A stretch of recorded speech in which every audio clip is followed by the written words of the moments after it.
Karachi airport के करीब धमाके में 2 गैर मुल्की बाशिंदों समेत 3 अफराद हलाक हो गए।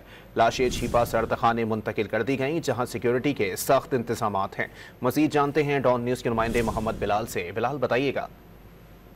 जी बिल्कुल, देखिए एयरपोर्ट के करीब धमाके में गैर मुल्कियों की हलाकत के बाद तमाम तर कानूनी कार्रवाई की गई। कार्रवाई करने के बाद 2 गैर मुल्की बाशिंदों की लाशें छिपा सदखाने मुंतकिल की गई हैं, जबकि सदखाने के बाहर भारी सिक्योरिटी तैनात कर दी गई है। रेंजर्स की नफरी जो है और इसके अलावा पुलिस की नफरी इस मकाम पर तैनात की गई है। जबकि जैवकों की बात की जाए तो क्राइम सीन को आमदरफ्त के लिए भी मुकम्मल तौर पर बंद किया गया है। मुमकिन तौर पर तफ्तीशी टीमों की जानिब से दोबारा दौरा किया जाएगा। दिन की रोशनी में मजीद शवाहिद भी इकट्ठे किए जा सकेंगे और क्राइम सीन के अतराफ से CCTV फुटेजेस भी हासिल की जाएंगी। जी, बहुत शुक्रिया बिलाल।